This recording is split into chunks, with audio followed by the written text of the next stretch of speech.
ओम नमः सिद्धेभ्यः। ओम नमः सिद्धेभ्यः।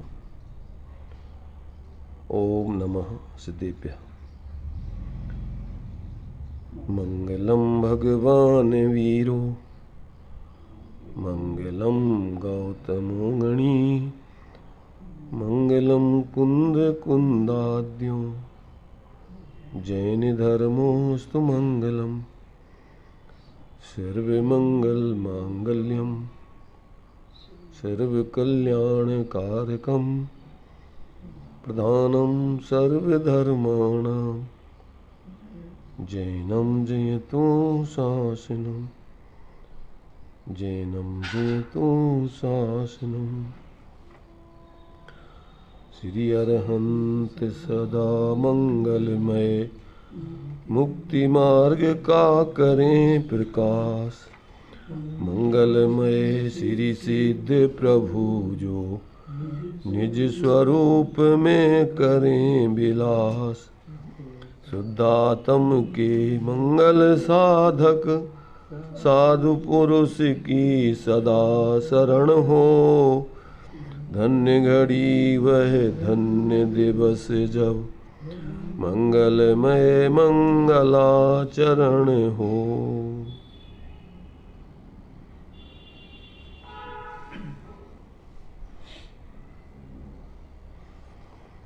चर्चा अपनी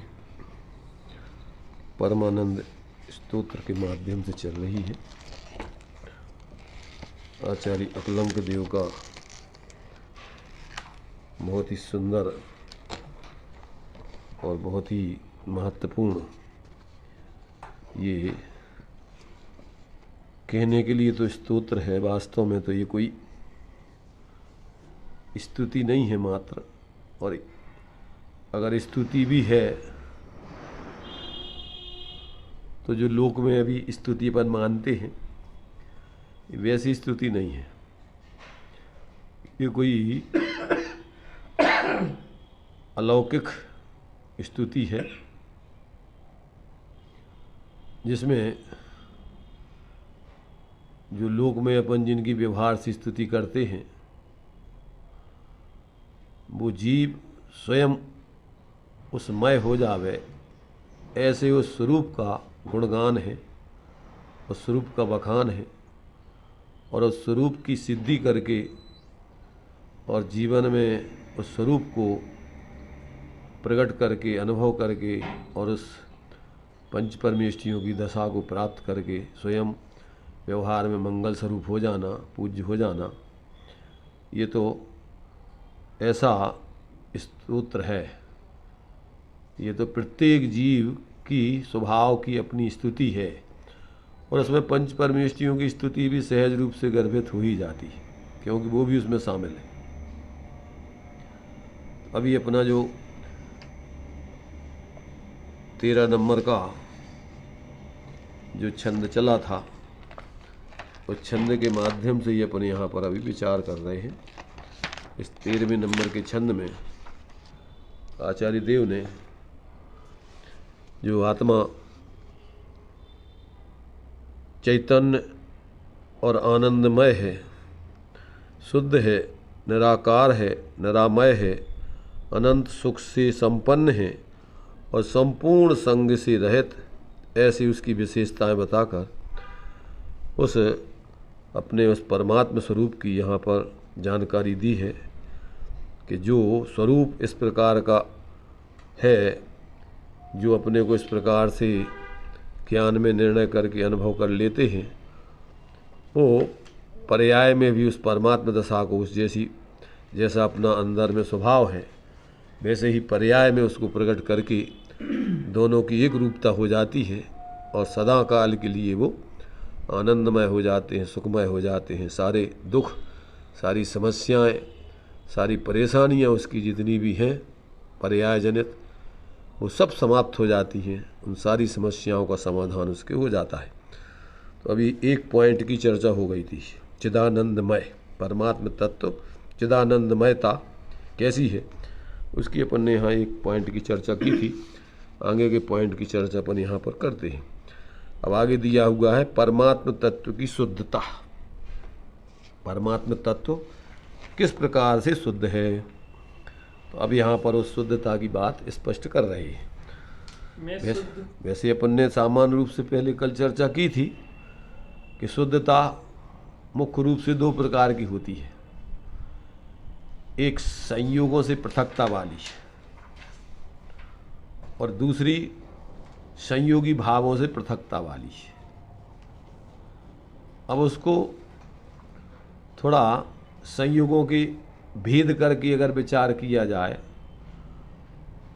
तो फिर उसको अपन को तीन प्रकार के व्यवहार पक्ष में डाल देते हैं।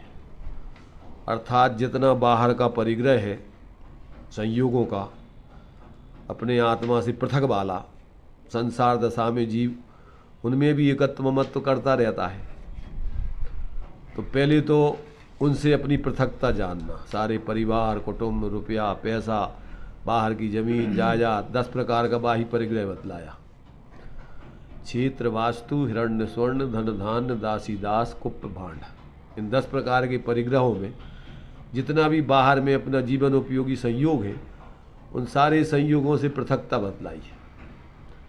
और ये तो सामान्य रूप से सबके समझ में आती है। थोड़ा भी तात्विक विवेक हो गए तो प्रत्येक वस्तु की स्वतंत्रता में प्रत्येक वस्तु अपनी उत्पाद व ध्रुवयुक्तम सत सद्रव लक्षण अथवा गुण पर्याय व द्रव्यम, परमार्थ से प्रत्येक वस्तु अपनी ही गुण पर्यायों में, अपने ही उत्पाद व ध्रुव में अथवा अपने ही स्वचतुष्टय में रहता है। कहाँ रहता है? प्रत्येक पदार्थ अपने स्वरूप को छोड़ के कभी अन्य रूप नहीं होता है, परंतु मुख्य रूप से मनुष्य पर्याय में ये 10 प्रकार के परिग्रह जीवन में माने जाते हैं। जमीन जायदाद बाहर की, क्षेत्र, क्षेत्र माने खेत वगैरह, खेत खलिहान वगैरह, जितने भी बाग बगीचे हैं सब, वे सब क्षेत्र हैं। और अपने लिए वास्तु, वास्तु शास्त्र बहुत चल रहा आजकल। वास्तु माने वास्तु माने क्या क्या होता है?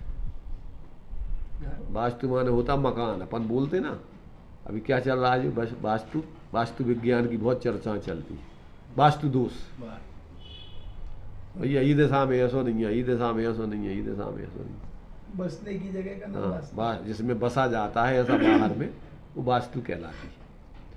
ऐसे मकान आदि, तो जमीन जायदाद, जमीन, मकान, क्षेत्र, वास्तु। हिरण्य, स्वर्ण, हिरण्य माने चांदी, स्वर्ण माने सोना, सोना चांदी आदि उनमें सब लगा लो, हीरा मोती जवाहरात सब। तो ये आ गया हिरण्य स्वर्ण। और अभी जो अपन जिसको धन कहते हैं वो धन नहीं, पहले गोधन, गजधन, बाजधन, पहले गाय, भैंसे, हाथी, घोड़े, ये सब ये अपने धन कहलाते थे। कितने कठवा चलते हैं इससे, इसके यहाँ शादी होती तो पूछते थे भैया इसके यहाँ कितने कठवा चलते। 4। तो मतलब ये क्या है कि सब उन बाहर के जो है, जो चेतन परिग्रह है अपने लिए, वो सब। तो यहाँ पर हिरण, क्षेत्र, वास्तु, हिरण्य, स्वर्ण, धन, धान्य, धान्य माने खाने पीने की सब चीजें आ गई। दासी दास, नौकर नौकरानियां वगैरह। और कुप्प भांड। तो कुप्प भांड माने क्या? बर्तन और कपड़े, पुराने कपड़े, भांड यानी बर्तन। हाँ, तो ये जो है, ये अपने लिए जो है 10 प्रकार का जीवन उपयोगी बाह्य परिग्रह है। तो पहले तो अपन को इन सब से अपनी ज्ञान में पृथकता समझना, और समझ करके तत्संबंधी विकल्पों को छोड़ने के लिए अगर उत्कृष्ट साधना करना है तो सब 10 प्रकार का परिग्रह व्यवहार में छोड़ना भी। मात्र के लिए जान ही नहीं लेना। जान करके तुम सम्यक दृष्टि तो हो सकते हो, पर सम्यक चारित्रवान नहीं हो सकते बिना बाह्य परिग्रह छोड़े। उसके लिए आपको या तो एक देश पंचम गुण स्थान पाना है तो एक देश बाह्य परिग्रह आदि छोड़ना पड़ेगा। क्या छोड़ता ही है वो? तत्संबंधी विकल्प आकुलता छोड़ने के लिए अगर वो जिम्मेदारी नहीं सोचे, छोड़े, तो क्या तत्संबंधी विकल्पों से वो रहित हो सकता है? नहीं हो। कहावत है लोक में कि ऊंट पे बैठ करके बूट नहीं चुन सकते आप, अथवा ऐसा कहो कि ऊंट पे बैठ करके कोई कहेगा तो मलकिये मत लेना। मलकिये जानते हो क्या कहलाता है? तो तुम क्या हिलना नहीं तो कमर टूट जाएगी उसकी। ऊंट पे बैठोगे तो ऐसे ही बाह्य परिग्रह रखोगे, तत्संबंधी विकल्प होंगे ही होंगे। यहाँ तक कि अपन जो बेकार है सब दीपावली को निकाल के अलग कर देते हैं कि ये कोई काम का नहीं है, और फिर भी रख लेते हैं, हो सकता कोई काम में आ जाएगा कभी। तो तत्संबंधी भी अपन को विकल्प होते ही रहते हैं, उसकी आसक्ति मूल से बनी रहती। इसलिए इस संपूर्ण बाह्य परिग्रह भी व्यवहार से तुमने उसको ग्रहण किया है तो व्यवहार से उसका त्याग भी होता है। जब मुनि बनते हैं अथवा श्रावक होते हैं तो वो बुद्धिपूर्वक उन बाह्य परिग्रहों को क्रम से छोड़ते हैं, तभी उसके विकल्पों से वो छूट सकता है। तो ये बाहर का इस प्रकार पहले ज्ञान में समझना, फिर अगर आचरण में उत्कृष्ट साधन करना है सम्यक तो हो सकता है। बाहर में 6 खंड का अधिपति चक्रवर्ती भी 6 खंड में रहते हुए सम्यक दृष्टि हो सकता है, पर सम्यक चारित्रवान नहीं हो सकता है। उसके लिए उनका भी त्याग करना ही होगा। तो ये बाहर से जो 10 प्रकार का परिग्रह है वो, और फिर ये क्षेत्र अवगाही संबंध वाला शरीर, सब नौकर्म में आते हैं। ये जो अपने भावों के निमित्त बनते हैं इनडायरेक्ट रूप में, तो ये नौकर्म है, कर्मों के कर्म है। ये कर्मों के निमित्त से मिले हैं अपन को, मालिक का नौकर, तो कर्मों के नौकर है ये सब। आप भारत में पैदा हुए हैं तो ये भी कर्म का उदय है आपको। अगर ऐसा कर्म का उदय नहीं होता तो इतना विश्व है इतना बड़ा, कहीं और जगह पैदा हो, उसके लिए भी आपने उस जाति का कर्म माना है। फिर किस प्रांत में हो, कैसी कैसी माने वातावरण में हो, सब उसमें भी आपको उस जाति का कर्म का उदय है। और वो कर्म का उदय हुआ है, तुमने भाव किए हैं पहले, उन भावों के निमित्त से कर्म बनते हैं। और तो ये भाव कर्म, द्रव्य कर्म, नो कर्म, ये सब एक दूसरे से जुड़े हुए हैं सब। तो इन सब का भी अपन को यदि अंदर में अपने उस परमात्मा स्वरूप की सिद्धि करना है तो इन सब का भी आपको बुद्धिपूर्वक ज्ञान में लेकर के अपने से पृथक जानकर मानकर और फिर आचरण में भी तत्संबंधी विकल्प छोड़ने के लिए त्याग करना है। तो जब आपको शुद्धता जब ही प्रकट होगी आपकी, इसके अलावा शुद्धता पर्याय प्रकट नहीं हो सकती, ये उसका क्रम है। तो पहले तो समझना ज्ञान में सब इनसे अपनी पृथकता अंदर में मूल स्वरूप की, और फिर ज्ञान श्रद्धा अंदर में अपने स्वरूप को ग्रहण करके अनुभूति करके प्रतीति करके फिर ये हूं मैं। तो अब फिर उसके लिए बाहर में अपने लिए पहले तो इन सब में रहते हुए अपनी ऐसी तत्व निर्णय करके और अपनी पृथकता समझना कि अपना चेतन को है उपयोग रूप, चिन्ह मूरत बिन मूरत अनूप, पुदगल नव धर्म अधर्म काल, इनते न्यारी है जीप चाल। अब ताको न जान, अज्ञान दशा मिथ्या दशा में क्या कर, ताको न जान विपरीत मान कर करे देह आदि में निष्पिछान। बस यहाँ से मिथ्यात्व खड़ा हो गया। अब सम्यक कहाँ से होगा? ताको ही अपना स्वरूप जान, कहाँ से? उपयोग रूप, चिन्ह मूरत बिन मूरत, पुदगल नव धर्म अधर्म काल, इनते न्यारी है मेरी चाल। ताको ही अपना स्वरूप जान, उसी को अपना स्वरूप मान, उसी से करे निष्पिछान। बस यहाँ से मोक्ष मार्ग चालू। परद्रव्यंते भिन्न, आप में रुचि सम्यक्त भला, आप रूप को जान पनो सम्यक ज्ञान कला, और आप रूप में लीन रहे थे सम्यक चारस हुई। और अब व्यवहार मोक्ष मग सुनिए, ये व्यवहार अपन को समझना, ये मोक्ष मार्ग के लिए कल्याणकारी है। सारे भेद प्रभेद समझना, ये सब उसी के लिए है, अपने उस अभेद स्वरूप तक जाने के लिए, उसकी साधना करने के लिए। आ रहा समझ में कमलेश भाई? गर्मी लग रही हो तो उधर देखो, वो उस तरफ पे भी रखी नहीं, देख लो, ठीक है। तो क्या कह रहे हैं, समझना गंभीरता से, ऐसे नहीं समझना। ये चर्चा बहुत गंभीर, ये चर्चा समझे बिना आज तक किसी का कोई कल्याण न तो हुआ है, न होने की व्यवस्था है। बिना तत्व ज्ञान के, बिना वस्तु की स्वतंत्रता के, बिना अपने द्रव्य गुण पर्याय के यथार्थ स्वरूप को समझे आज तक किसी का कल्याण कभी हुआ नहीं, होने की व्यवस्था नहीं। कोई भी हो, यहाँ कोई जाति पाति व्यक्ति संप्रदाय देश समय कोई इसमें बाधक नहीं है। किसी कहीं भी, किसी देश का हो, किसी वेश का हो, किसी स्थान का हो, कभी भी जब भी समझोगे तो यही है मार्ग, इसके अलावा कोई एक हुई तरह काल में परमारथ को पद। इसको गंभीरता से समझ लेना, नतर अनंत काल तो निकल गया है और इसको जाने में चुटकियां नहीं, पता नहीं पड़ता कब आयु पूरी हो गई, मर मरा के वे कुसंस्कार लेके मिथ्यात्व के, और वे जाके फिर जियोगे तो ऐसी चतुर्गति में भटकते रहोगे। समझना एक एक पॉइंट का, यहाँ बहुत गहराई से अर्थ आचार्यों ने ये सब लिखे हुए हैं, एक एक पॉइंट कि शुद्धता कैसी। तो शुद्धता में आपको पहले संयोगों से शुद्धता करना, पहले ज्ञान में निर्णय करना, इनकी पृथकता वस्तु तत्व की दृष्टि समझना, एक वस्तु दूसरी वस्तु रूप कभी हुई नहीं, होने की व्यवस्था नहीं, पहले ये ज्ञान में आवे, और फिर अपने स्वरूप का अवलंबन करके जब जीवन में अपन को पर्याय में उसका पूर्ण स्वरूप का आश्रय करके साधना करना है तो बुद्धिपूर्वक इन सबसे हटना। क्यों? अपन देखते हैं 24 घंटे काय के विचार चलते हैं अपने जीवन में। देखो आप, रात दिन क्या है, जो अपना एक परमाणु नहीं है यहाँ, अपन आए थे यहाँ कुछ अपना था नहीं, अभी अपन लिए फिर नहीं रहे कछु, सिर्फ दिमाग में अकेले कचरा भरे हुए हैं, सिर्फ परिग्रह का मान ही रहे ना, जान ही रहे भ्रम से, और तुम्हारा है कुछ अभी एक परमाणु मात्र तुम अपने में ले रहे, क्या ले सकते क्या? ये अपन को पहले दो टूक निर्णय होने चाहिए,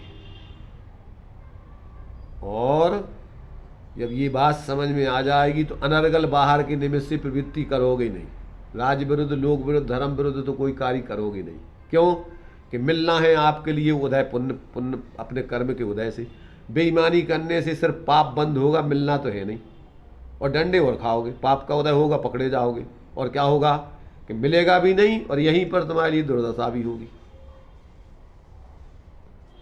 जब ऐसा ज्ञानी समझ लेता है तो फिर इनके निमित्त से अनर्गल भाव, लोक विरुद्ध आदि भाव तो करते ही नहीं है। न्याय नीति पूर्वक जितना भी करता है उसमें भी भेद विज्ञान रखता है कि भैया इस एक शरीर की व्यवस्था के लिए एक औपचारिक है, इसमें अपना कुछ नहीं है। ऐसा जानकर मर्यादाओं में, लौकिक जीवन की मर्यादाओं में रहते हुए, व्यवहारिक जीवन की मर्यादाओं को समझते हुए बराबर अपने स्वरूप की आराधना में ही दत्त चित्त रहता है। लाग लपेट का काम नहीं है ये तो कोई परिवार, भतीजा भाई भतीजावाद, यहाँ कोई जातिवाद, व्यक्तिवाद नहीं चलता धर्म के क्षेत्र में। ये सब तुम्हारे लौकिक दृष्टि से तुम मानते रहो कुछ भी, ना तुम्हारा कोई भाई है, ना कोई भतीजा है, ना कोई तुम्हारी जाति है। ये कई जाति है अगर है तो चैतन्य जाति, और अपनी कोई जाति नहीं। ये जाति सब कर्माधीन है, व्यवहारिक। आज कहाँ पैदा हो गए तुम, किस जाति में, कल कहाँ हो जाओगे, जिसका तुम आज विरोध कर रहे हो, उसी में पैदा हो जाओगे। जितना जितना तुम उसमें दुर्भाव रखोगे, तत्संबंधी कर्मों का आश्रय बंद होगा और वहीं पैदा हो जाओगे। इसलिए विवेकी व्यक्ति बहुत ही शालीनता से जीता है, सभी जीवों के प्रति मैत्री भाव रखता है, क्योंकि उसको तत्व ज्ञान से सब जीव स्वरूप से एक समान है। जो निगोद में सो ही मुझ में, सो ही मोक्ष मजार, निश्चय भेद कछु भी नहीं। भेद सब जितना है वो सब व्यवहार का है, संयोग संयोगी भावों का है। तो ऐसा यहाँ पर अपन को आत्मा की शुद्धता को समझना, पहले बहुत लंबा प्रकरण संसार है ये सब अशुद्धता का। शुद्धता का तो एक ही प्रकार है, परंतु अशुद्धता के बहुत प्रकार है। असली माल तो एक ही होता है, और नकली माल कितने प्रकार के होते हैं, अनेक। जितने चाहे बनाओ जाओ, जिसके मन में जो आए उसके नाम से कुछ भी करते, नाम देते जाओ, करते जाओ। ऐसे ही असली तो स्वरूप जीवन में प्रत्येक आत्मा का एक ही प्रकार का है, और नकली में 4 गति 84 लाख योनियां तो मिलता ही है अपन को। ये सब नकली जीवन का फल है। क्या का फल है?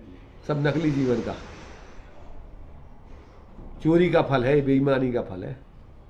जो अपना नहीं था उसको अपना माना, जाना, और निरंतर उस पर ही तुम्हारी दृष्टि बनी रही है। तो ये जो है यहाँ उस परमात्म तत्व की शुद्धता में सबसे प्रथम बाही 10 प्रकार के परिग्रह से अपनी पृथकता जानना, मानना, और फिर उसी के हिसाब से जीवन भी जीना व्यवहार में। अकेले जान नहीं मानना नहीं, चालाकी नहीं करना। आचार्यों ने लिखा कि छल ग्रहण मत करना यहाँ इस मार्ग में। छल ग्रहण करोगे तो बहुत दुर्दशा होगी।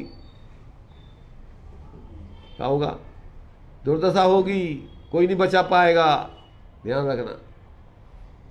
तो यहाँ अपने लिए क्या है कि जो भी व्यक्ति आत्महित करना चाहता है, ईमानदारी से, आचार्यों ने जिस ईमानदारी से अपने जीवन को जिया है और अपने लिए उस वास्तविकता को सामने रखा है, जैसा वो जीवन जिए हैं, अपने लिए भी उसी ईमानदारी के साथ उसको समझना होगा, उसी ईमानदारी के साथ जीने का प्रयत्न करना होगा। तभी आप उन जैसा जीवन अपने जीवन में प्रकट कर पाओगे, अन्यथा तो नहीं। बहुमत के आधार पर धर्म नहीं चलता है, संप्रदायों के आधार पर धर्म नहीं चलता है, व्यक्तियों के आधार पर धर्म नहीं चलता है, क्षेत्र के आधार पर धर्म नहीं चलता है, काल के आधार पर धर्म नहीं चलता है। धर्म तो सम्यक भावों के आधार पर चलता है।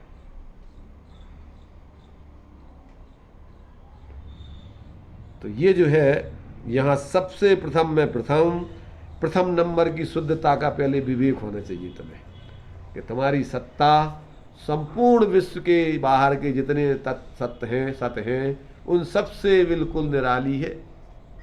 भले ही आप जिन संयोगों में आज वर्तमान में शरीर आज माने संयोग, बाहर के संयोग और फिर शरीर है नजदीकता में, सबसे पहले फिर वो शरीर भी एक क्षेत्रावगाही संबंध, दूध में पानी जैसा समझना, वो भी परमार्थ से तुमसे अलग ही है। जल पै ज्यों जिए तन मेला पे भिन्न भिन्न, एक नहीं हो गए वो। एक क्षेत्रावगाही होने पर भी दोनों की सत्ता अलग अलग है। तो दूसरे नंबर पर एक क्षेत्रावगाही संबंध वाला शरीर, इससे भी अपनी पृथकता देखना। पर तीसरे नंबर जो अपने मूल स्वरूप को भूलकर इन संयोगों में मूर्छित होके, शरीर आदि में मूर्छित होके जो निरंतर मोह राग देश के परिणाम चल रहे हैं, वो भी तुम्हारा स्वरूप नहीं है, वो बीमारी है तुम्हारी परिणति की। क्या है वो? वो बीमारी है, वो तुम्हारा वो रोग है मूल में आत्मा का। इसलिए मोहांधकार विनाशनाय नैवेद्यम, मोहांधकार विनाशनाय दीपम, दीप, वो दीप प्रकाश का वही है, अंधकार को दूर करने का ज्ञान दीप नहीं, वो निमित्त रूप में अपन दीपक जो है ना, वो सफर प्रकाश ही मानते सूर्य को। तो व्यवहार में वो इसलिए दीप को रखा है कि जैसा ये दीप है वैसे ही अपना स्वभाव सफर प्रकाश ही है। क्षुधा रोग विनाशनाय नैवेद्यम, क्या है ये? जिस भोजन को करते करते अनंत काल व्यतीत हो गया, पर उससे भूख न मेरी शांत हुई, तृष्णा की खाई खूब भरी, वह रिक्त रही, वह रिक्त रही। कल आपने जो स्वपर प्रकाशक में सामान्य विशेषात्मक लिया था, उसे थोड़ा सा और स्पष्ट हो जाएगा। अभी जो विषय चल रहा है इसको चलने दो, इसके बाद हम इसको भी करेंगे स्पष्ट। वो विषय पहले पॉइंट है, अब ये दूसरा पॉइंट चल रहा है अभी।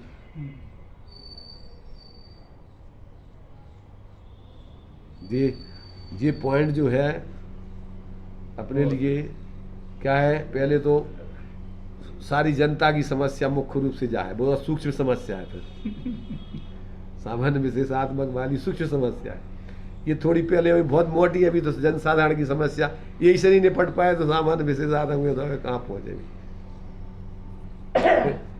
पहली शुद्धता दो भिन्न द्रव्यों की, दूसरी शुद्धता एक क्षेत्रावगाही शरीर की, तीसरी शुद्धता विकारी भावों की। विकारी भावों की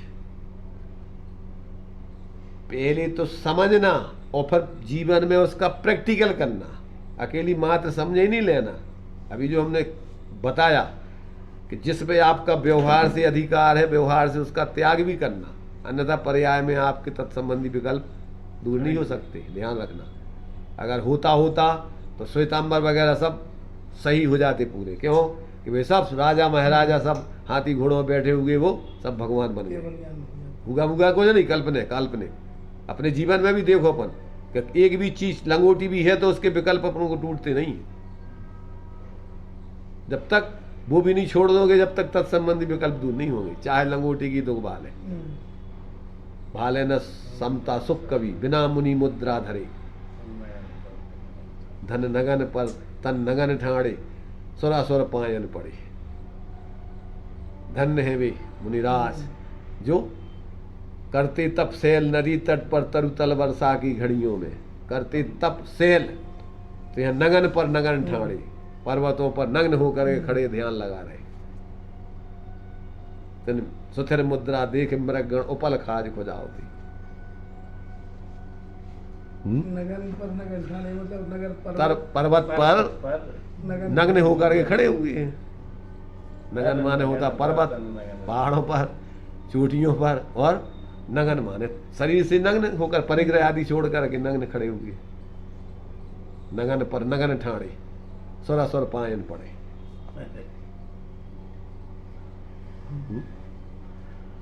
तो ये जो है, ये अपने लिए जब तक अपन इस प्रकार से इस वास्तविकता को नहीं समझे और उसके अंदर में सूक्ष्म जो रहस्य हैं उनको नहीं समझे, तो मोटे मोटे रूप में बहुत पंडिताई करवे में तो सब चतुर हैं, भीड़ इकट्ठी करवे में, समझ रहे।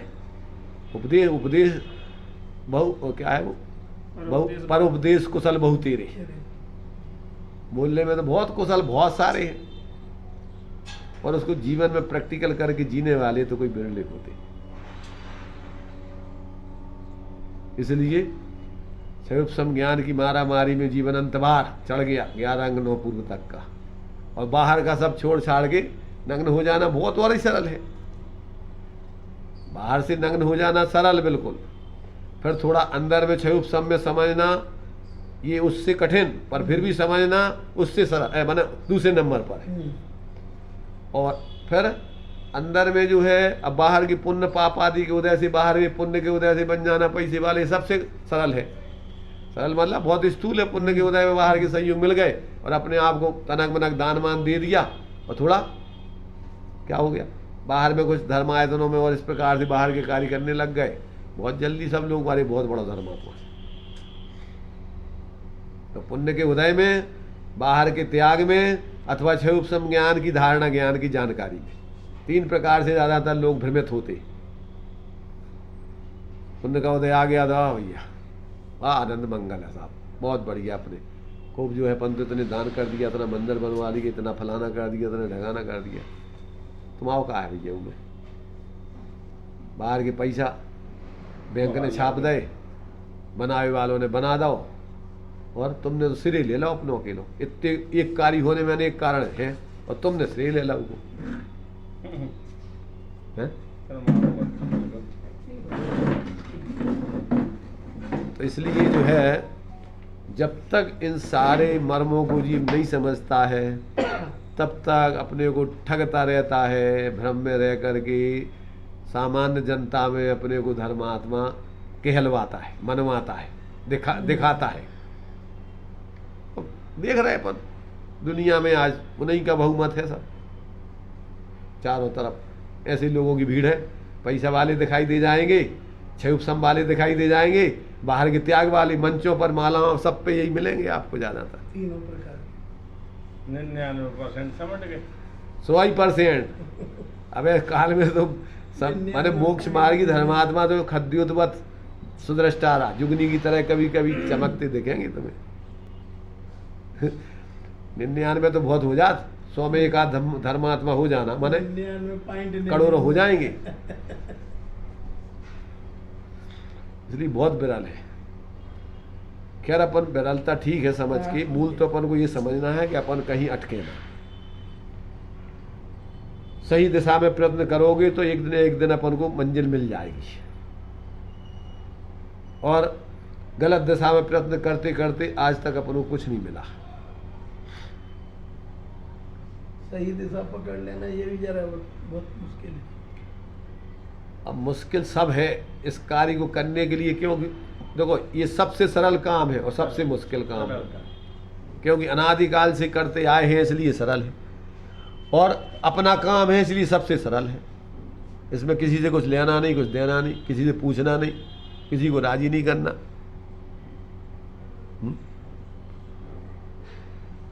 अभी सुबह जो है एक विचार चल रहा था कि पात्र जीव धार्मिक जीव को धार्मिक बनने के लिए क्या पात्रता चाहिए। तो उसके लिए जैसे एक घड़ा में पानी भरा जाता है तो घड़े की जितनी पात्रता है उतनी पात्रता उसकी चाहिए। कैसी कि पहले तो कच्चे घड़े में पानी नहीं भरा जाता है, दूसरा फूटे घड़े में पानी नहीं भरा जाता है, तीसरा औंधे घड़े में पानी नहीं भरा जाता है, चौथे जो है ढुल और घड़ा सीधा करो तो ढुलकता है, तो उसको जो है जहाँ पानी है वहाँ ले जाना पड़ेगा पहले तो भरने के लिए, और फिर उसमें ढुलकने की बहुत जल्दी इधर उधर ढुलकता है, पानी डालो नहीं वो ढुलक जाता है, तो उसको फिर चारों तरफ से झेका लगाना पड़ते हैं कि वो कहीं लुढ़के नहीं। जब तक वो भरा नहीं जाए तब तक उसको बहुत ही सावधानी करके आपको ध्यान रखना पड़ेगा। कितनी पात्रताएं हो गई? 4 तरह की। 5 हो गई ना। 5वीं तरह की है। एक तो कच्चा नहीं हो, दूसरा फूटा नहीं हो, तीसरा औंधा नहीं हो, चौथा जहाँ पानी है वहाँ उसको रखा जाना जरूरी है। ये दबा कहीं भी रखे रहो तो पानी थोड़ी भर जाएगा। पर 5वां वो ढुढ़कता है बहुत जल्दी, क्या है मिथ्या दृष्टि तनक में विचलित होता है, कभी इधर के विचार होने लगते हैं, कभी उधर के, वो टिक नहीं पाता है, शंका होने लगती जल्दी, अरे यार ये कैसे हो सकता है, जल्दी से कोई मिल गया दूसरे के संग चला गया। धुड़कना नहीं चाहिए उसको, जब तक वो पानी भरा नहीं जाए तब तक वो बराबर जहाँ पानी मिलता वहाँ वो रखा रहना चाहिए। स्टैंड पे होना चाहिए उसको, कुड़री नहीं सी आता है। अरे अपनी कुर्री देखो, दूसरे की मत देखो। चलो चलो तुम समझो, अब समझो, ये गंभीर बात है, सामान्य बात बहुत नहीं है। बहुत गंभीर।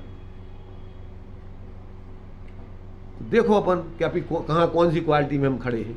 अब इन चारों के 5 के अर्थ तो देख लो। मैंने पहली चीज तो अपन को घड़ा कच्चा नहीं हो, क्या मतलब? कच्चे से मतलब क्या? अपन को इधर, ये तो घड़े की बात है, अब अपने ऊपर लगाओ। सच्ची सर असंगी हो गए, हैं? असंगी हो गए, कच्चे। मैंने जो अपन को सम्यक दर्शन प्राप्त करने के लिए वहां तक की भूमिका में आपको आने चाहिए।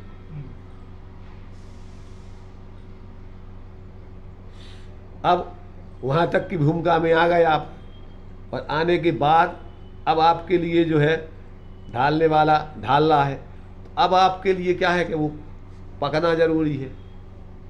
समस्याएं आपके जीवन में इस सत्य मार्ग पर चलने के लिए बहुत व्यवधान है, बहुत बाधाएं हैं, तो आपके लिए उस पर पूरे खरा उतरने चाहिए।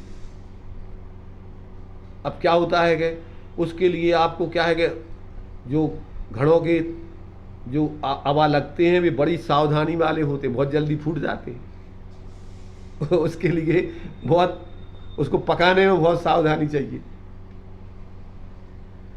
है? जैसे दिया ना कबीरदास जी ने, क्या है, गुरु कुम्हार शिष्य कुंभ है, घट घट खाड़े खोट, और अंदर हाथ सहारा दे बाहर मारे। तो पहले तो उसको कच्चे को सीधा सेट करने में बहुत उसको मेहनत लगती है, फिर उसको पकाने की जरूरत है, पक जाने पर फूटे नहीं, बहुत सावधानी की। और फिर इसके बाद में क्या है, फिर उसके लिए है, फिर वो सीधा, हाँ सीधा सीधा, अब ओंधा हो गया कहीं तो उल्टी बुद्धि हो गई उसकी, लड़क जाए। तो ओंधा नहीं होवे, वो विपरीत बुद्धि नहीं होवे। फिर इसके बाद में जब वो इस प्रक्रिया में आ जाए यहाँ तक, तो उसके लिए जहाँ फिर उसके लिए भरा जाना है वहाँ पहुँच करके फिर वो भरे क्रम से, और लुढ़के नहीं फिर इधर उधर बीच में, दादा वो लुढ़क जाए। तो उसके लिए बहुत सावधानी रख करके, और जब तक वो बिल्कुल पूर्ण अपने एक स्वरूप में लीन होके उस दशा को पाने नहीं देवे, तब तक बराबर उसको सावधानी की जरूरत है। ज्ञानियों का सत्समागम करे लेकिन लुढ़के नहीं वहाँ भाई जल्दी शंकाएं आ जाती ना, अरे यार जगह दी। अब आजकल तो वैसे ही उसको बहुत समस्याएं हैं, और भड़काने वाले बहुत है कि तुम कहाँ चले गए, तुम अच्छे उतने भीड़ तो मिलेगी नहीं, और वो तो तुम्हारे इस लोक से विपरीत होगा बिल्कुल, तो भड़काने वाले बहुत मिलेंगे तुम्हें। इसलिए आप भड़कना नहीं, कहीं भी सीधे रखे रहना जब तक पूरा पानी नहीं भरा जाए।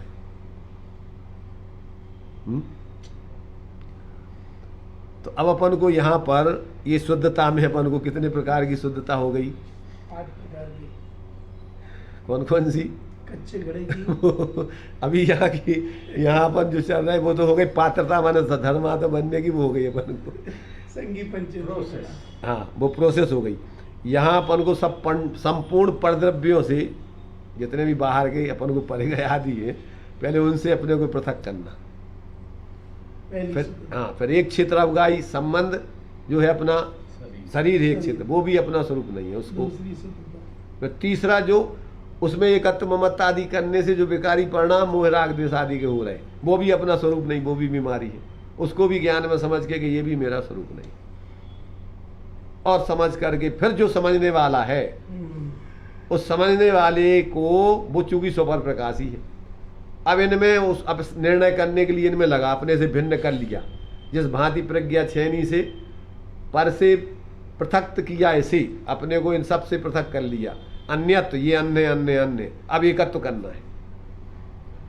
तो मैं अपने जानन देखन स्वरूप हूँ, तो ये जानना देखना जो अनादिकाल से परलक्ष्य कर रहा है, इसमें ही अपना स्वरूप व्याप रहा है। ऐसा अपने उस ज्ञान को अंतर्मुक्ता से अपने स्वरूप में जोड़ना,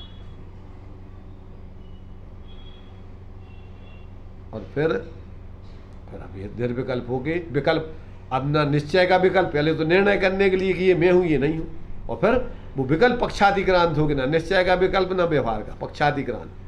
व्यवहार निश्चय हुआ प्रबुद्ध तत्वेन भवति मध्यस्था, उस मध्य में अपने स्वरूप में स्थित हो जाओ,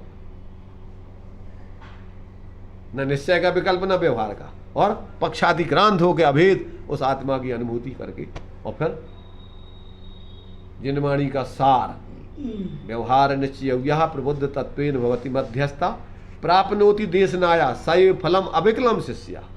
भगवान जिनेन्द्र की वाणी का पूर्ण संपूर्ण फल आत्मानुभव और पूर्ण वितराग दशा, उसकी प्राप्ति उसको हो जाएगी। मध्यस्थ का मतलब स्वरूप में स्थित हो जाना, मध्य में, माने उन दोनों तटों से अलग। जैसे नदी जो है ना इस किनारे में अटके, ना इस किनारे में, अपनी बीच में बस अपनी बहती रहे, स्वभाव पर्याय स्वभाव के बीच में दोनों एक दूसरे मय हैं। वे बीच में का मतलब क्या, ना अकेला इसका पक्ष ना उसका पक्ष, एक दूसरे मय, अनन्य, एक दूसरे मय। माने वस्तु स्वरूप का निर्णय करके अनुभव बस उसमें बस निर्विकल्प होके अनुभव करे बस। अब मध्यस्थ तो वो शब्द है सर। हाँ, चलो तो अब जो है यहाँ पर अपन को ये शुद्धता के बारे में यहाँ पर ये बता रहे हैं। तो इन्होंने जो दृष्टांत दिया है तो लौकिक दिया है, इसमें अपन को जो है पारमार्थिक तरीके से समझना। चलो इसको तो पढ़ो, बताते इसमें हम। परमात्म तत्व की शुद्धता, मैं शुद्ध हूँ। शुद्ध का अर्थ है समस्त पर पदार्थों से निराला, पहले तो ये हो गया। जैसे शुद्ध, अब ये इन्होंने जो दृष्टांत दिया है वो लौकिक दिया है। एक देश तो सही है, दूसरा देश उन्होंने घटित किया, पढ़ो इसको। जैसे शुद्ध दूध, इसका क्या मतलब है कि दूध में दूसरी चीज मिलाई न जाए, दूध की सार चीज निकाली न जाए। अब उसको सार कहते चीज हैं शुद्ध दूध। सार चीज कहाँ से निकाल दोगे उसमें से? तो इन्होंने जो दृष्टांत दिया है वो लौकिक दिया है। पारमार्थिक दृष्टि से तो अपन बोलते हैं कि जैसे अपन को पाषाणेषु यथा हे में दुग्ध मध्य यथा घृतम, तो इसको निकालना नहीं है, सार को निकलता ही नहीं है पहली आजकल चीज। जैसे क्रीम से निकाल लेते, अपन क्रीम अलग कर लेते तो फिर वो पानी पानी सा रह जाता, तो वो दूध थोड़ी ना कहलाएगा, वो क्या सार रहता निकल दूध? गया उसका, वो कौन सा सार निकल गया? क्रीम निकाल ली जो इसकी। सार कहलाएगी क्रीम, सार कहलाएगा घी। घी के पहले कोई क्रीम, कोई सार नहीं है उसका। तो ये जो दृष्टांत इन्होंने एक देश दिया है लौकिक, वो तो व्यवहारिक पक्ष है। दृष्टांत एक देश लगाना, परमार्थ से तो अपने लिए क्या लगाना है, इसमें दूध की अशुद्धता लगाना है तो कैसी लगाना कि एक तो पूरे पर संयोगों से रहे थे वो, और उसमें किसी प्रकार की विकृति नहीं हो, फिर बदबू आने लगती। पर संयोग से जुड़ जाए अगर तो उसमें उसकी पर्याय में अशुद्धि हो जाती। ऐसी अपनी उसमें किसी प्रकार की पर से संबंधित अपनी पर्याय में मोह राग द्वेष की अशुद्धि ना हो। एक तो दो द्रव्यों की पृथकता वाली अशुद्धि ना हो, और उसके निमित्त से जो अपन को पर से एक प्रकार से प्रभावित होकर जो पर्याय में उसकी अशुद्धि खड़ी हो जाती है, वो अशुद्धि खड़ी नहीं हो। समझ में आया कि नहीं? पर्याय से प्रभावित होकर मतलब पर से प्रभावित होकर के पर्याय में अशुद्धि आती है। वो अशुद्धि नहीं आने चाहिए। पर लक्ष्य से तो अपने बस सहज ही अपने सामान्य रूप से बहता रहे, अपने ही गुण पर आए हुए, अपने ही जो है चतुष्टय में सहज रहे वो स्वभाव में, बस खत्म। ये उसका शुद्धता है। पर से भिन्न, अपने से अपृथक, पर से अप्रभावित पूरा, ये जो है उसकी शुद्धता है। ऐसा जो है अपन को, जो हमने अभी जो दृष्टांत दिए शुद्धता के, वो पूरी इसमें घटित होते हैं। अब इसमें इन्होंने एक दृष्टांत दिया है, आगे देखो पढ़ो। जैसे राजा जनक के बारे में एक कथा आई है, 77 पेज पे मिल गया। यहाँ से पूरे में अरे हो गया वो, तो छोड़ो उसको, चलो। जैसे राजा जनक के बारे में कथा आई है कि उनके पास कोई गृहस्थ जाकर बोला कि महाराज आप बड़े ज्ञानी कहलाते, मैं तो उस समय गृहस्थ में बुरी तरह फंसा हुआ हूँ। गृहस्थी ने मुझे बहुत फांस रखा है, स्त्री पुत्र आदि मुझे जकड़ रखा है, मुझे उबारो। तो उस गृहस्थ की बात सुनकर जनक ने कोई उत्तर तो न दिया, किंतु सामने जो खम्बा खड़ा था उसे अपने दोनों हाथों से पकड़कर उससे अपने को जकड़ लिया। तो कहा, ठहरो भाई ठहरो, मैं तो इस समय बड़ी आफत में आ गया हूँ, मुझे खम्बे ने खूब जकड़ लिया है। जब मुझे यह खम्बा छोड़ेगा तो मुझे कुछ सहायता मिलेगी, तब मैं तुम्हें उत्तर दे सकूंगा। तो गृहस्थ बोला, अरे महाराज तुम तो बड़े मूर्ख दस्ते हो, मैं तो तुम्हें ज्ञानी समझता था। अरे इस खम्बे को तुमने खुद ही जानबूझकर जकड़ लिया है और कहते हो कि खम्बे ने मुझे जकड़ लिया है। तो जनक बोले, अरे यही उत्तर तो मेरे लिए भी है। तू कहता है हाँ, ये उत्तर तो तेरे लिए है, मेरे लिए भी है नहीं, तेरे लिए है जो तू मेरे लिए दे रहा है। हाँ, तो गलत छप गया है। तू कहता है कि गृहस्थी ने मुझे जकड़ रखा है, पर तूने ही तो अपनी कल्पनाओं में इस गृहस्थी को जकड़ रखा है। तो तू भी तो मूर्ख है। तो यह आत्मा इन बाह्य पदार्थों से, अपने अज्ञान से, अपने राग द्वेष से जकड़ रखा है। कहीं कोई पदार्थ मुझे फंसाए नहीं है। भीतर ज्ञान जगे, जकड़ाव टूटे और आत्मा पवित्र बनेगा। माने बाहर से तेरा जो है उसमें पकड़ा छोड़, खुद की छोड़ है, पकड़े यानी जकड़ाव। हाँ, वो जकड़ाव जकड़ा। तो मैं वो पुरानी भाषा बुंदेलखंडी।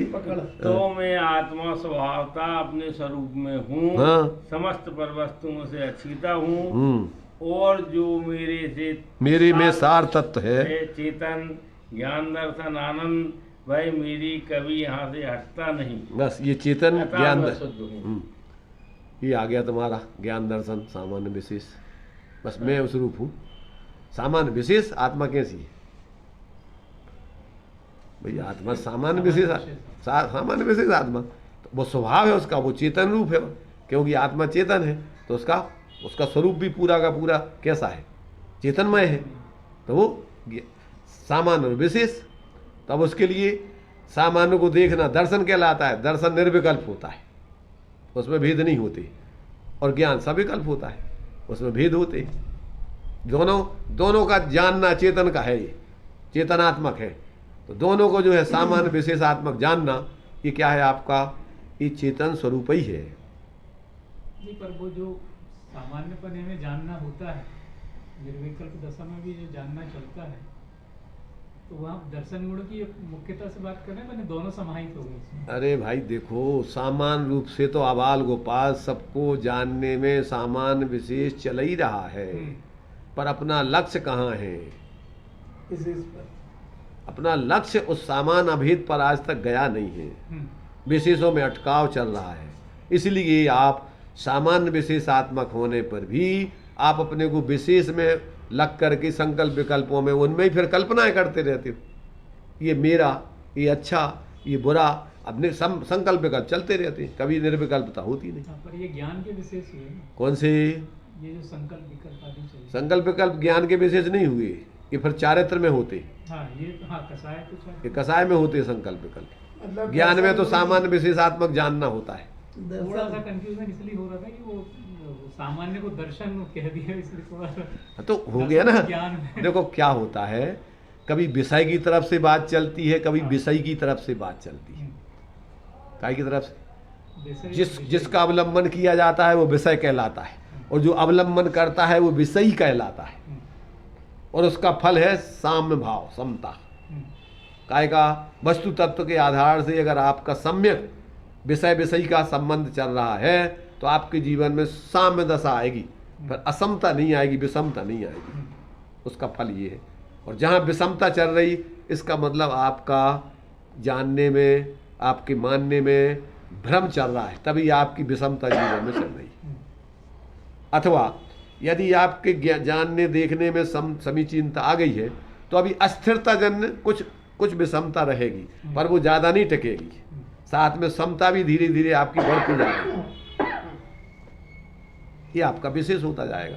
दर्शन गुण अभेद को ग्रहण करता है। दर्शन माने आपका सामान वस्तु का। अब देखो अपन को इन दोनों गुणों का स्वरूप ही बताया। दर्शन कैसा होता है? सामान्य आभास, सामान्य आभास। और ज्ञान कैसा होता है? वेदात्मक, विशेषात्मक। उसको सविकल्प भी बोलते हैं। विशेष का सविकल्प। सविकल्प के दो अर्थ होगा, एक तो चारित्र संबंधी, राग द्वेष संबंधी, उनको विकल्प बोलते हैं। और एक ज्ञान में जो अनेक जैसा ज्ञेय है वैसा जानना अलग अलग, उसका नाम विकल्प है। तो जब अपने लिए जानने के विकल्प आते हैं तो उसमें कोई अपन को राग द्वेष नहीं है। भगवान सर्वज्ञ ज्ञान में भी सब आ रहा है जो कुछ भी है, पर उनको क्या परेशानी है? परेशानी तो है मोह राग रस दुख की खान। उनमें अपन जो मोह करते हैं, राग करते हैं, द्वेष करते हैं, कल्पना करके। अपने जानने में थोड़ी कोई राग द्वेष होते, जानना तो स्वभाव है।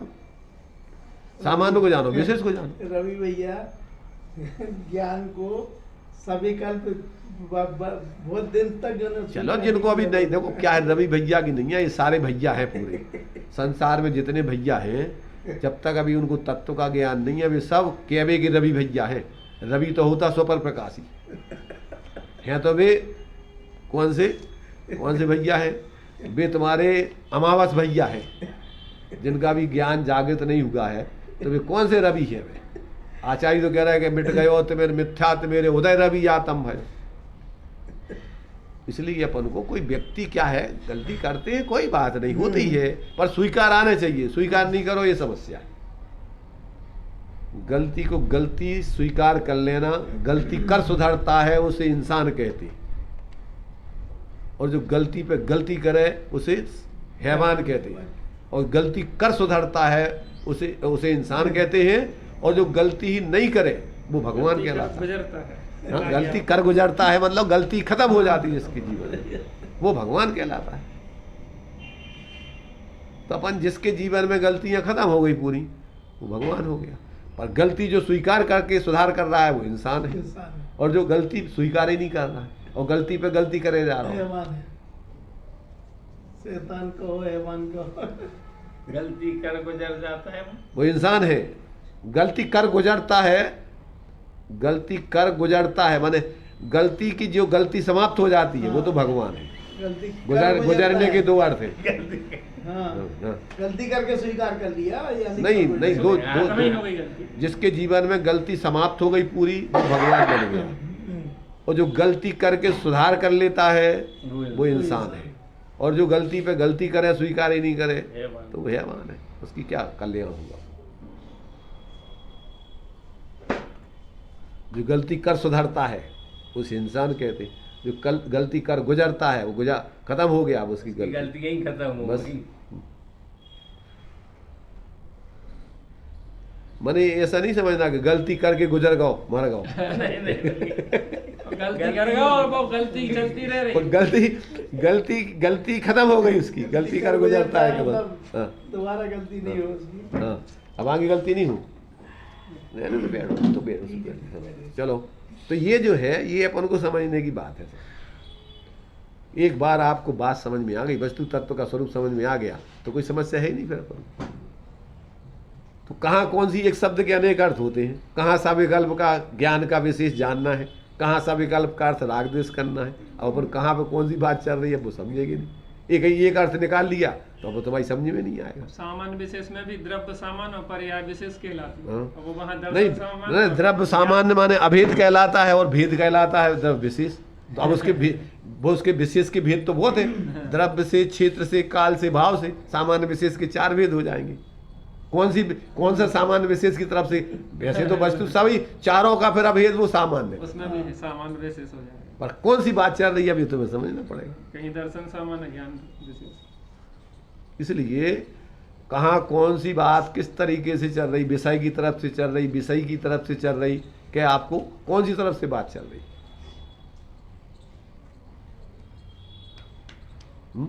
नए के 3 भेद बतलाए, एक शब्द नए, एक अर्थ नए, एक ज्ञान नए।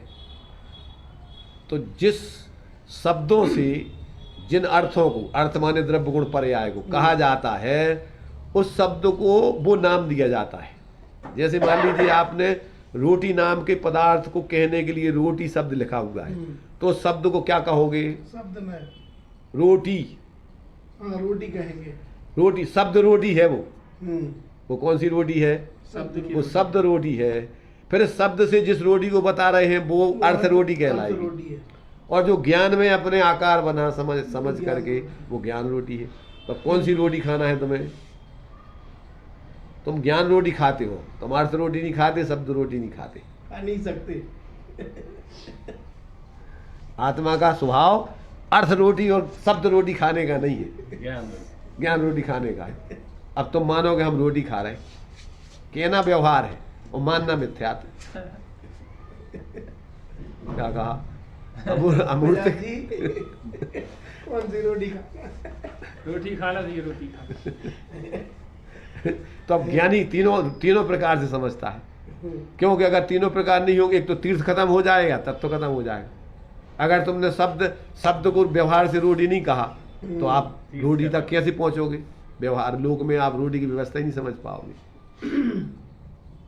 इसलिए तीर्थ और तत्व दोनों का अगर तुम्हारे लिए सुखी होना है और जिनेंद्र भगवान के तीर्थ का परिवर्तन करना है तो दोनों को नहीं छोड़ना।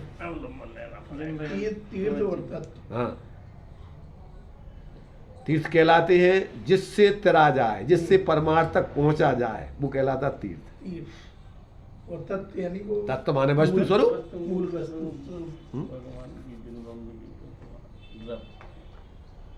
ये तत्व, ये तीर्थ है, ये सब जिनबिंब है, सब जिनवाणी है, ये सब तीर्थ है, तुम्हें वस्तु स्वरूप समझाने के निमित्त है ये सब। और इन्हीं में अटक गए तुम, तत्व तक पहुंचे नहीं, तो जो व्यवहार मूल हो जाता है तो आचार्य कहते तस्य देशना नास्ति। यहाँ तक जो व्यवहार कोई परमार्थ मान लेता है, बिलाव बताया था शेर समझाने और तुमने बिलाव कोई शेर मान लिया, तब शेर तक पहुंच जाओगे तुम, कभी शेर को जान लोगे नहीं। तो जितने भी आपको व्यवहार है, शब्द है, आप जो तुम्हारे लिए निक्षेप है, ये सब तुम्हें परमार्थ को समझाने के लिए नाम है। निक्षेप माने जितने भी निक्षेप के 4 भेद हैं, नाम, स्थापना, द्रव्य, भाव, ये सब लोक व्यवहार चलाने के लिए आपको निक्षेप है। सब नाम रख लो आपको महावीर। तो ये तो लोक व्यवहार में पहचान के लिए क्योंकि अब इतने जीव हैं, अब बुलाना है तो कैसे कहोगे? ओह क्या कहोगे? नाम नहीं रखोगे तो लोक में कैसे व्यवस्था बनेगी? ये लोक व्यवस्था है, पर तुम कहो जो समझो। तो ये अपने लिए नाम, स्थापना। अब अपन ने मूर्ति, भगवान नहीं है साक्षात, तो स्थापना कर ली हूँ अपन ने भगवान की, तो भगवान तुम्हें बतावे के लाने एक माध्यम है। उन्हीं को भगवान मान लो। अगर तुमने पिताजी की फोटो अपन ने छप रख ली तो कहाँ है पिताजी की? भैया देखो जी आए हमारे पिताजी, भैया आए तो मूल पिताजी समझ लो तुम। जिसने मूल पिताजी को देखा है तो वो उसको देख करके फौरन वहां दिमाग जा रहा है, अरे हमारे पिताजी भैया, पिताजी का स्वरूप क्या? वो तो बहुत निमित्त है मात्र। ऐसे ये मूर्ति अपन को भगवान के स्वरूप को समझाने में निमित्त है। और अपन ने अगर इनसे भगवान तो नहीं समझे और यानी अपन ने भगवान मान लाए तो होगा व्यवहार मूल को। तीर्थ में रह गए तुम, तत्व तक पहुंचे नहीं। और प्रयोजन था उस तीर्थ का तत्व तक पहुंचाना। जहना भी सक्य मणज्जम अणज्य भाषम बिना दुगा हेदुम तय व्यवहारेण बिना परमत्थोपदेशण में सक्कम। बिना व्यवहार के परमार्थ को समझाया नहीं जा सकता। कैसे समझाओ बताओ? आत्मा को समझाना, शब्द नहीं बोलो, उसका भेद प्रभेद करके आप निरूपण नहीं करो। शरीर में है तो शरीर के माध्यम से मनुष्य मनुष्य जीव, एक इंद्री, दो इंद्री जीव आदि आदि, अथवा जिसमें ज्ञान है, दर्शन है, उसके गुण भेद आदि करके नहीं बताओ तो कहाँ से समझोगे तुम? पर अगर इन्हीं को तुमने जीव मान लिया, अभेद तक नहीं पहुंचे, तो भी भ्रमित में हो गए तुम।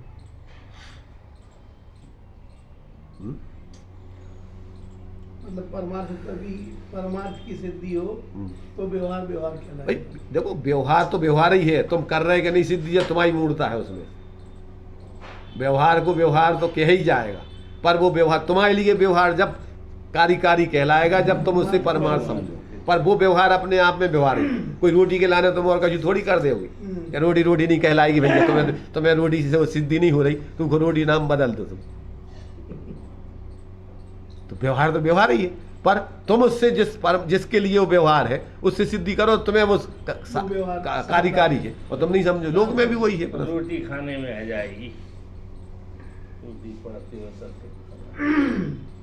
तो अब जो है अपन को इन एक एक तत्वों में बहुत ही मर्म छिपे हुए हैं। एक एक ज्ञानियों के जितने वचन होते हैं उन वचनों में अपन को जो है बहुत ही मर्म समझने की बात है। तो अपन शांति से देखो, अपन को खाना पूर्ति तो करने नहीं है, अपने लाने तो अपना प्रयोजन साधने के लिए समझना है। तो जितने में अपन धीरे धीरे समझते जाएं उतनी चर्चा आगे करते जाएं।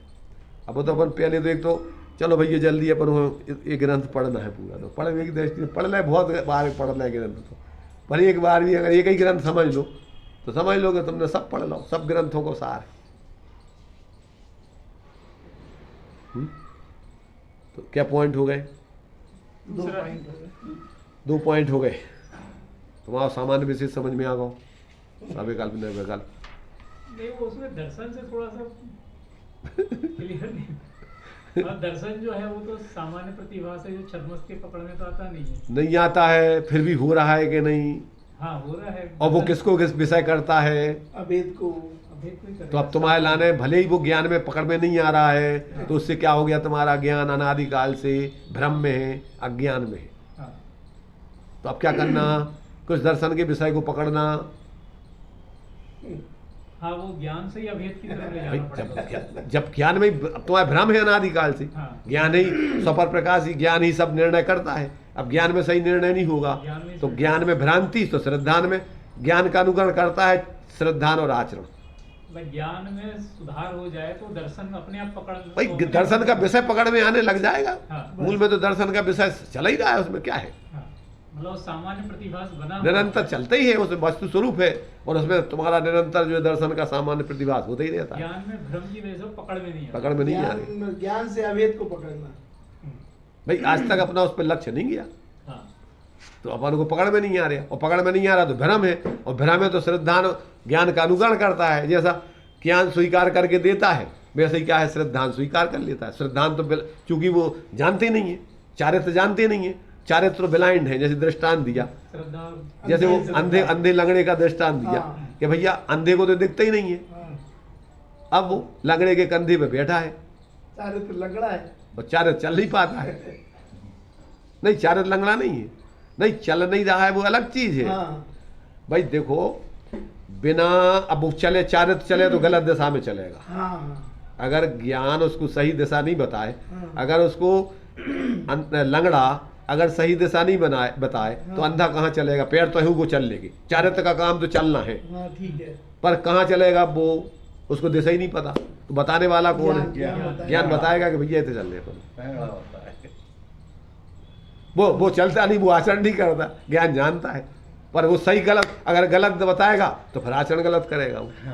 तो उसकी पहले तो लंगड़ा श्रद्धान है, वो आलसी माने तो। अच्छा, और अंधा माने हो गया ज्ञान। अंधा माने हो गया चारित्र। चारित्र अंधा चारित्र के कंधे पे बैठेगा, वो ज्ञान बताएगा कि कहाँ चलना। अरे भाई, लंगड़ा बैठेगा अंधे के कंधे पर, और फिर लंगड़ा रास्ता बताएगा और अंधा चलेगा, और फिर उसमें श्रद्धा तो चूंकि अलग से लेना है। तो अब अगर इन दोनों को सुनो, अब इन दोनों को, जैसे तुम लंगड़ा भी है और अंधा भी है, पर उसको विश्वास नहीं है। दृष्टांत दिया है जैसे कि जंगल में आग लगी है, ठीक है ना? 3 व्यक्तियों को पहले तो अलग अलग खड़ा किया है, ठीक है? तो 3 व्यक्ति अलग अलग है, अंधा, लंगड़ा और अश्रद्धालु, प्रमादी, आलसी को, आलसी। हाँ आलसी। अब ये 3 व्यक्ति है। अब 3 व्यक्ति जो है अलग अलग हैं जंगल में।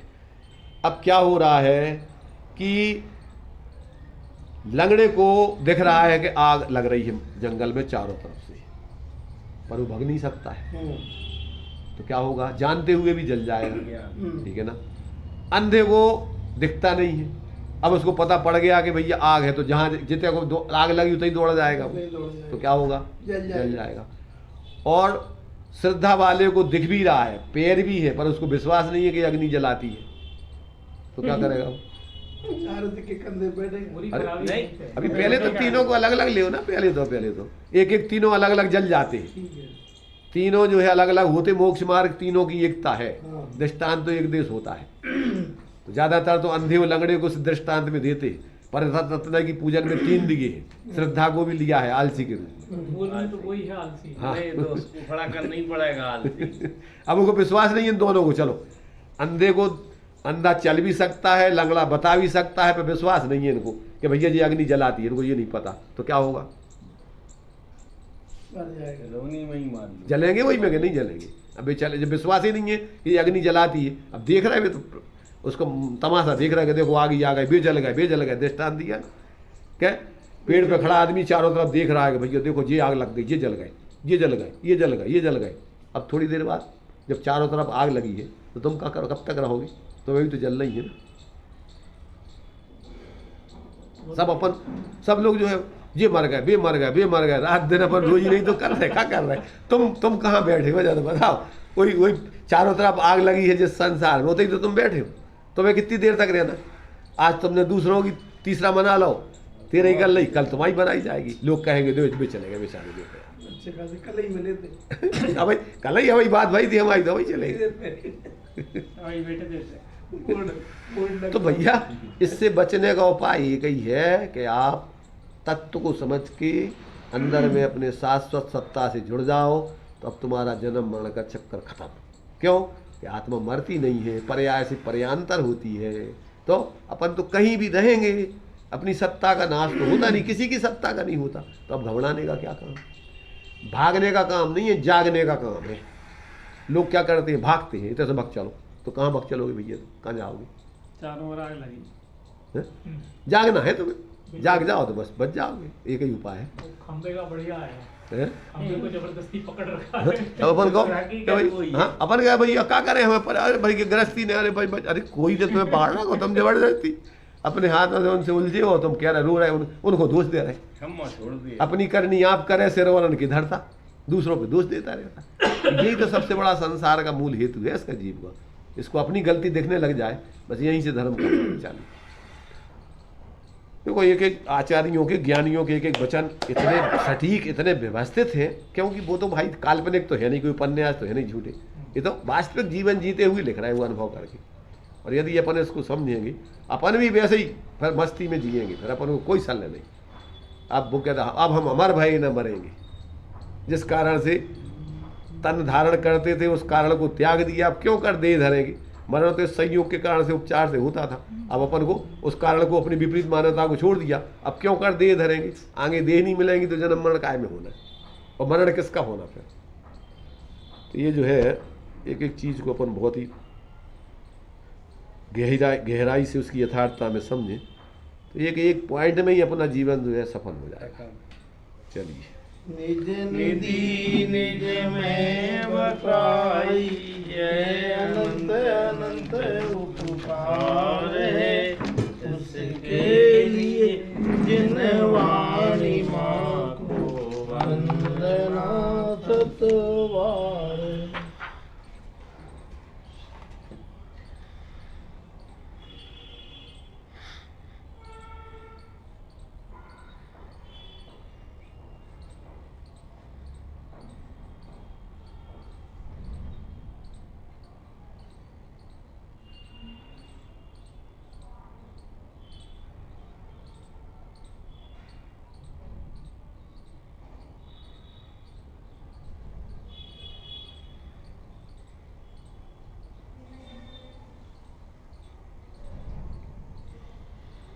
द्वादशांग